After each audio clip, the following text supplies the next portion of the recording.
I know what stripped of dignity looks like, having been through the journey with my mother. These diseases truly do that to people. And we as physicians, we're so caught up in the technicalities of treatment, in what I call disease management, that we lose sight of kindness, compassion, humanity, having the conversation and actually asking patients and their families, what are your wishes? What are your goals of care? Welcome to Absolute Trust Talk with your host, Kirsten Howe. Absolute Trust Talk brings you tips, tools, advice, and interviews to help you build a reliable knowledge base on estate planning, business, and finance to start preparing for your future today. Hello and welcome to Absolute Trust Talk. This is our live podcast episode at Absolute Trust Council, and I am Kirsten Howe. I'm the host of Absolute Trust Talk. I'm very happy to have you here, and I'm excited to be sharing a lot of really interesting and important information, and I have a very special guest here today who's going to talk about this particular topic of end-of-life care decisions, the idea of balancing our medical technology, our medical capabilities with compassion and dignity.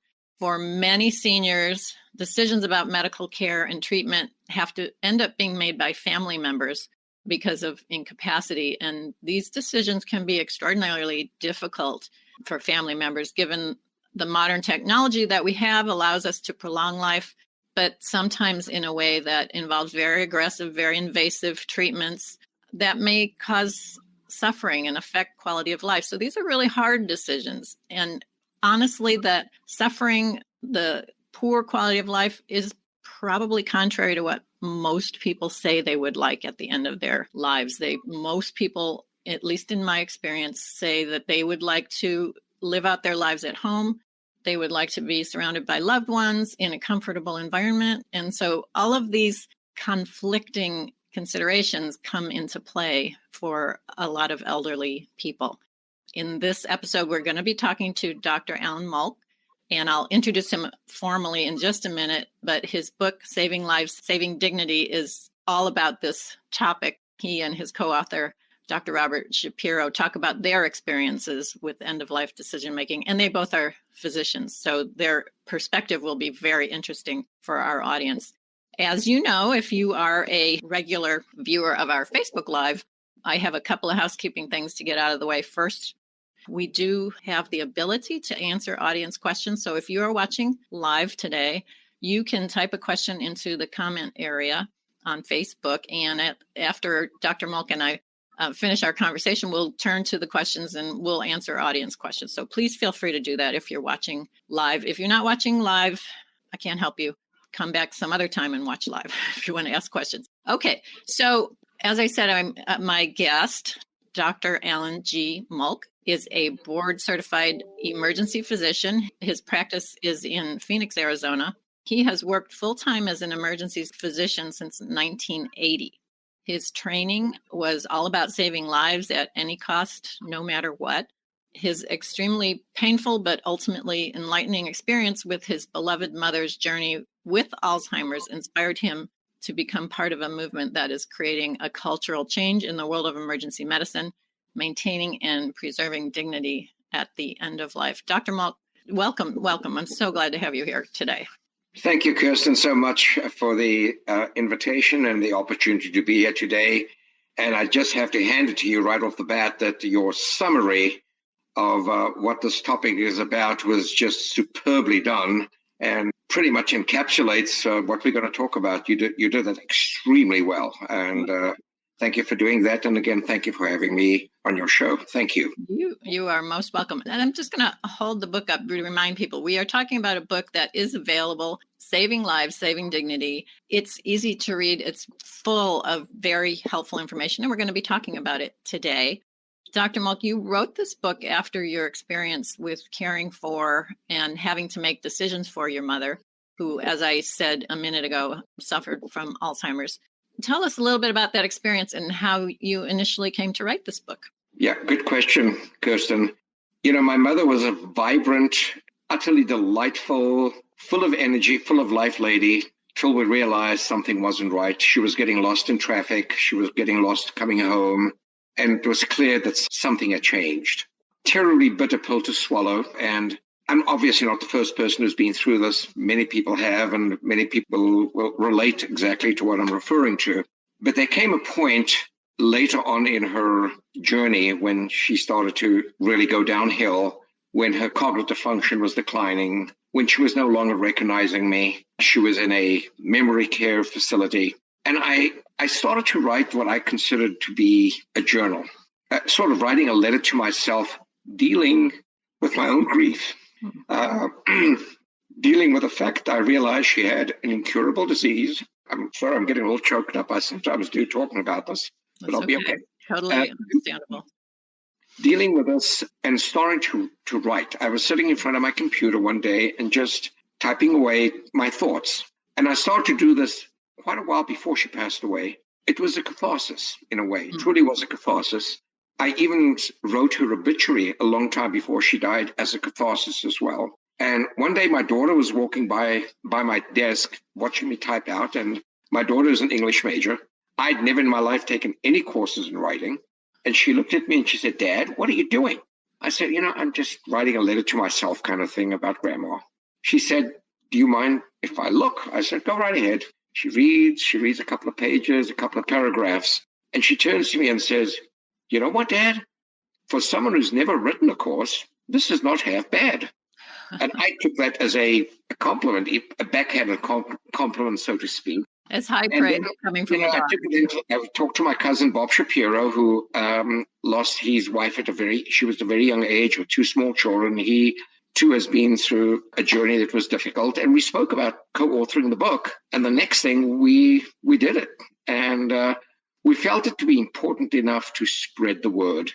And in addition to my personal journey, my professional journey, seeing so many patients day after day with poor quality of life, who are with suffering, who are end of life, in whom this had not been addressed, also prompted me to say, we got to talk about this. I need to write about this as well. Right. So this experience that you had with your mother it affected both, you in two ways. You have a unique dual perspective on what you went through. You were the family member, caregiver, decision maker for your mom.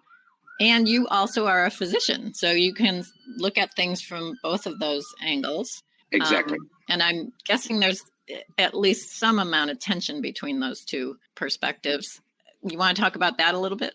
Well, the interesting thing about being a physician and taking care of patients in the emergency room, and in the ER, we see everything. We see pediatrics, we see old people, we see fractures, we see heart attacks. But it is amazing how the face of medicine has changed over the last 30 or 40 years, in that we've come up with so many incredible treatments, devices, pacemakers, open heart surgery, new drugs, new ways of treating congestive heart failure, that we have pushed the envelope in the direction of prolonging life, with the unintended consequences of the fact that whether we like it or not, there is still the aging process. And life, as we know it on Earth, does have a beginning, a middle, and an end. And we in the medical community often refuse to acknowledge the end part. We see death as the ultimate enemy. We hate losing patients. Right. We hate seeing that a patient is rapidly deteriorating. We often have to feel with the need to institute aggressive treatment, put patients on ventilators in the ICU. Right. And we often forget to take a step back thinking, are we really doing the right thing from a standpoint of compassion? And are we talking to families and the patients about what their wishes are? And that often falls through the cracks, Kirsten, Right. And that should not be happening.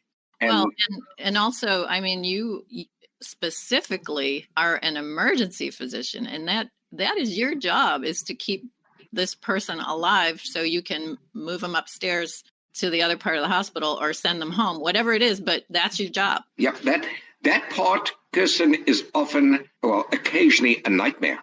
And maybe I can give you one real life example that will take a minute.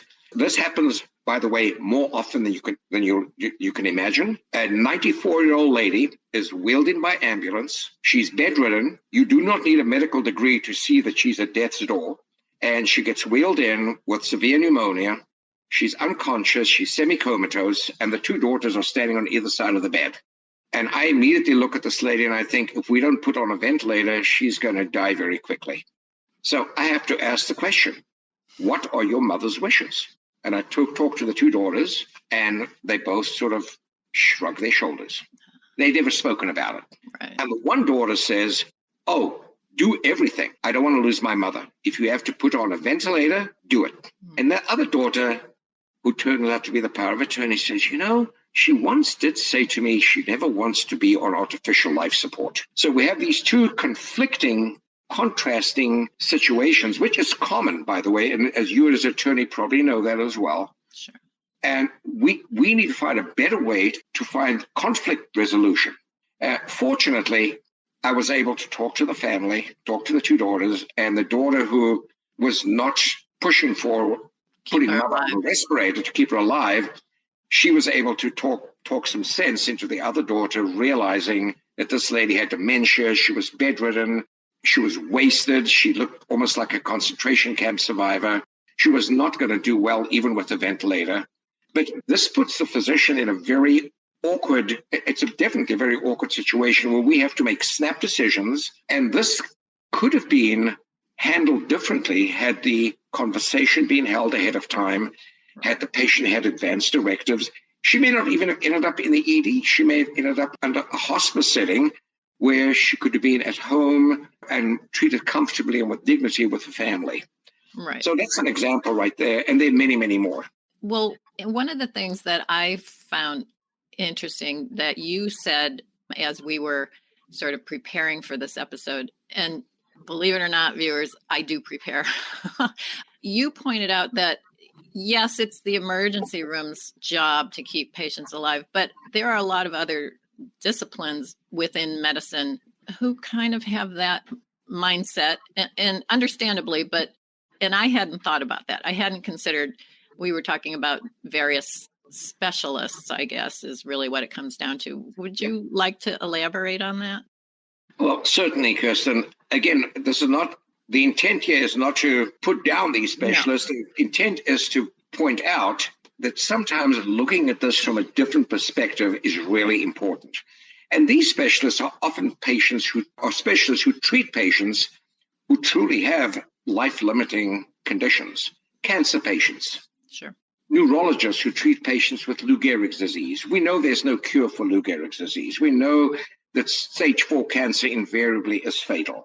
Patients who are on dialysis, who have multiple other conditions, multiple diabetic complications, who need dialysis to keep them alive.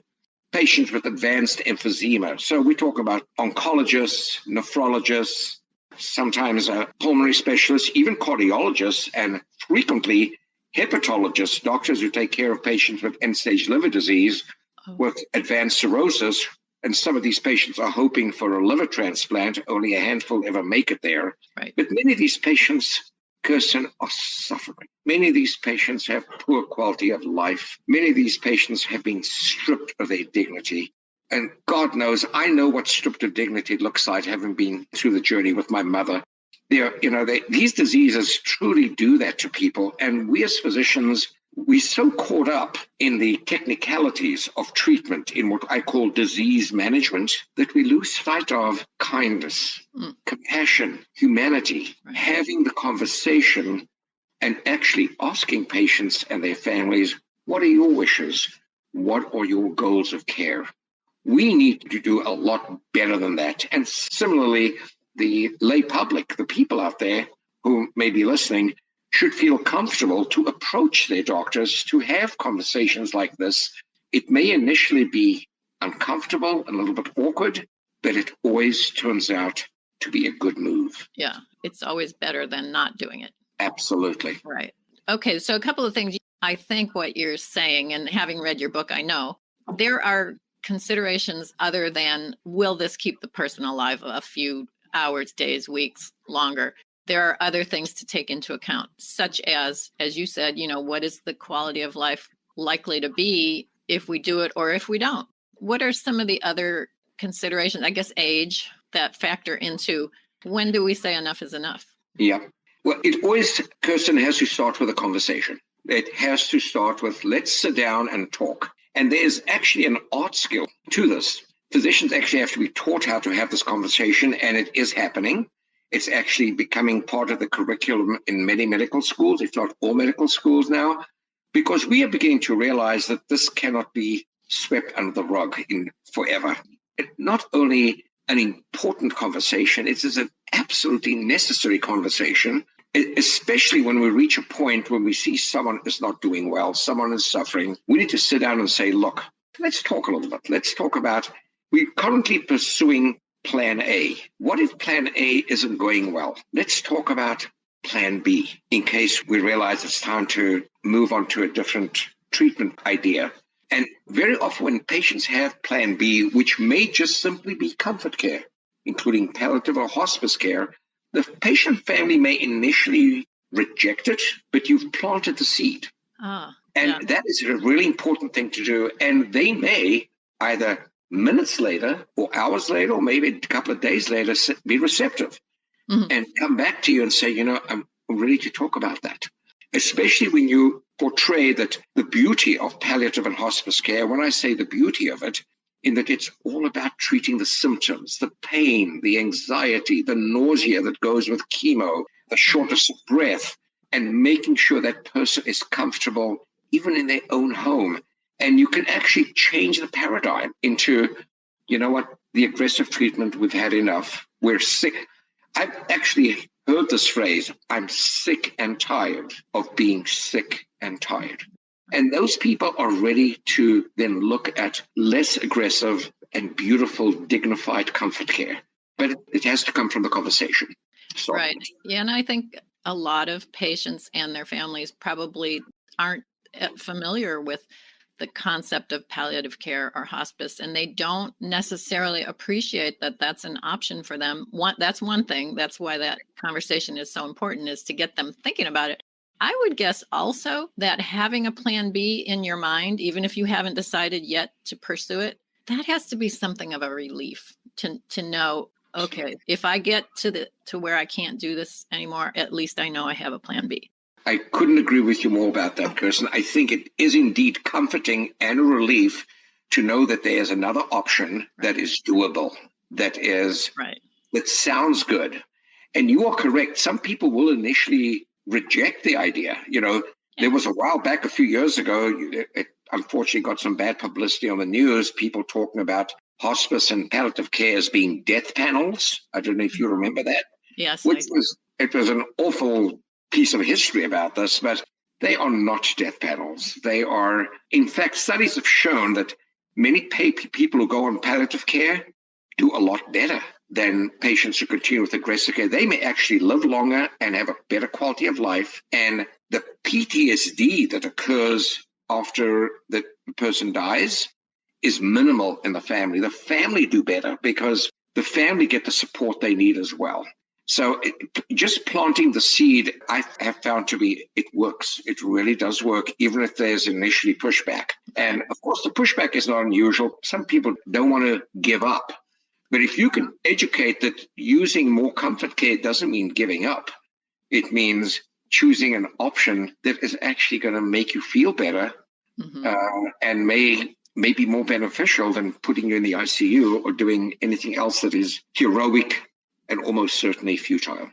Yeah. I wonder if now people might be a little more receptive now that we've all seen photos and videos of people on ventilators who we know they can't talk to their loved ones. They can't probably even hear their loved ones.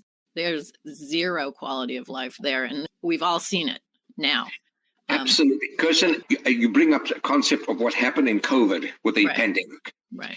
If there ever was an event that made me realize, or should make the public realize, that having the conversation is so important, let me tell you, Kirsten, so many thousands of people entered 2020 not knowing it was going to be their last year on Earth. Right. Thousands upon thousands. And so many of these people had no advance directives, had never had the conversation. Next thing, they're on a ventilator, they're doing poorly, and we have to have a conversation with a family by Zoom or by phone. Right. Yeah. So if that isn't a unbelievable reminder that people need to have the conversation, need to have advance directives, need to be okay to talk about this with their spouse, their children, their attorney, their doctor, and their spiritual leader, their pastor or their rabbi, or all of the above.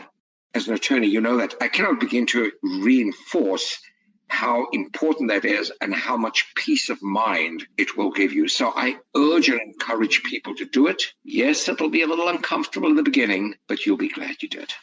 Yeah. And thank you for saying that and pushing that message out.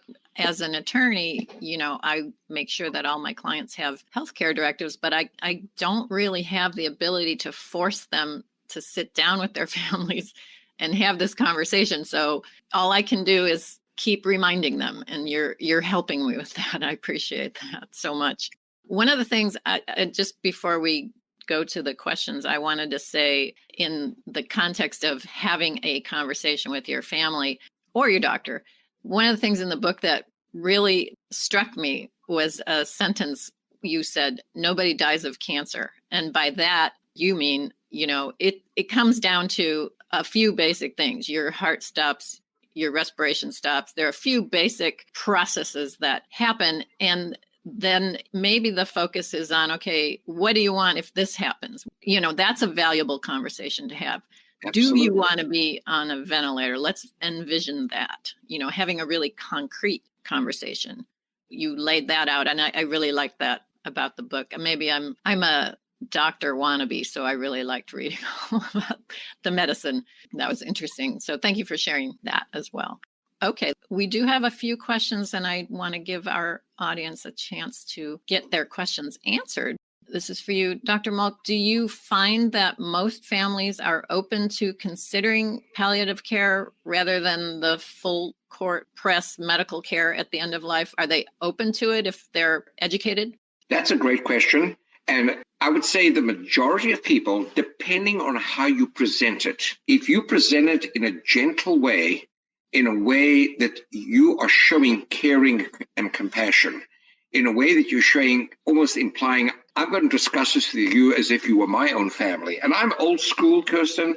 I still believe we should treat patients like our own families, treat patients like our spouse, our children, our parents. And if you approach a situation gently, and point out gently the pros, the cons, and gently point out that maybe there's a better way to do it, and educate them as to what palliative and hospice care offers, I've had a lot of success. And I've often end up having to be able to transfer patients straight out of the ER to a hospice setting. Hospice people show up and we're all embracing each other. We're all giving each other hugs, and everyone is grateful that there's a more dignified, gentle, and humane way to manage the situation.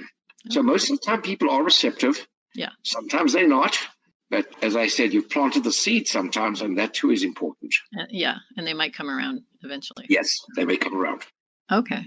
And in your experience, are hospice palliative care decisions more likely to be made when the patients are able to speak for themselves as opposed to when a family member has to make the choice? Well, you got some highly intelligent people listening. That's another great question. Most of the time, as long as the patient does not have cognitive decline, and this now, and here I'm referring to people who have dementia. Right. Dementia people, they've lost their insight. They don't even remember which day it is, which month is it. So they may not even realize the situation they're in. But if the individual is compos mentis and is with the program, for lack of better description, that person should be spoken to in a very gentle, kind way and asked it's his or her life. Right. What are your wishes? It's their decision. And then it's most important, and I've occasionally had situations where I've had a family member insist on aggressive care.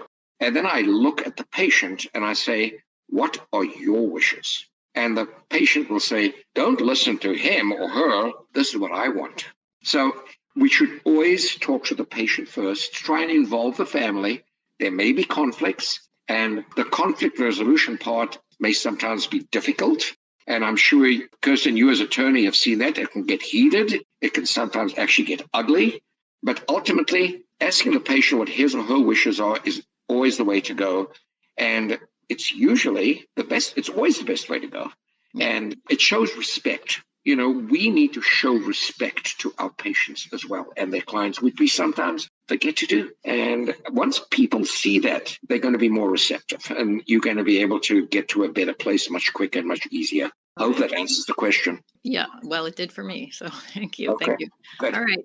I think that's all the questions that we have. And it's probably about all the time that we have. I don't want to overstay my welcome with you, Dr. Molk. I really greatly appreciate you taking time out of your day to speak to my audience. This was so valuable, so valuable. Thank you. My pleasure, my honor. You're a delight to speak to, Kirsten. You are really well informed. And when you say you're a doctor wannabe, you're pretty darn close. So I really enjoyed our conversation, and hopefully some of your clients or listeners will benefit and will get a little education to make decision-making a little easier for them too, which is the whole purpose of the book in the first place. Exactly. And just to remind everyone, Saving Lives, Saving Dignity by my guest, Dr. Robert Molk, and his co-author, Dr. Robert Shapiro.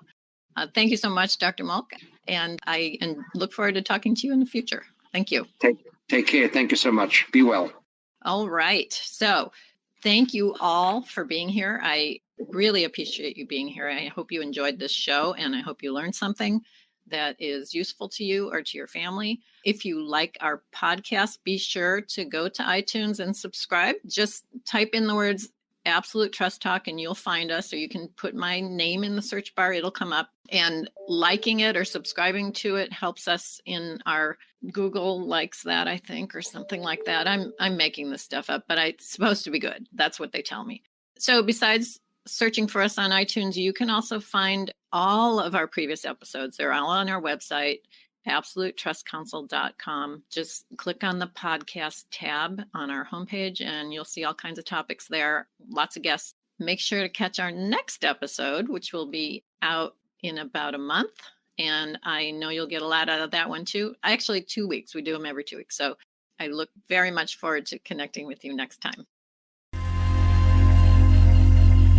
Thank you so much for listening today. I really appreciate you being here. I am so grateful that you're in my audience, and I hope you also learned something and enjoyed the show. If you like our podcast, be sure to go to iTunes and subscribe. You just type the words Absolute Trust Talk in the search bar on your podcast button on your phone, and our podcast will come up and you'll be able to subscribe there. That subscription helps us with our visibility online, our SEO, and all those kinds of things that I never understand, but I'm told that it's important. So in addition to searching for us on iTunes on your phone, you can also just go to our website and you'll find our podcast there. You'll also find all of our previous episodes. So you go to absolutetrustcouncil.com, click on the podcast tab on our homepage, and you'll see all the topic for all of our previous guests, and you just click on the one you want to listen to. Also, make sure to catch our next episode, which will be out in a month or so after this one, and I know you'll get a lot out of that one too. So I look forward to connecting with you next time.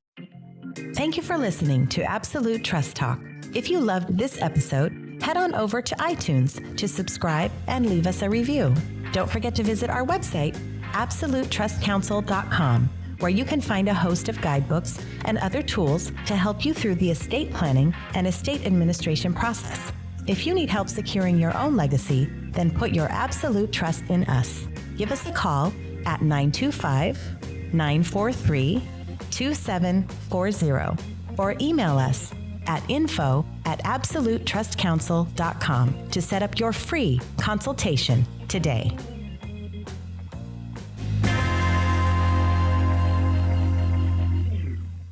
This podcast is not meant to take the place of legal advice from an attorney and does not create an attorney-client relationship. If you do have a legal question or issue, please consult with an attorney.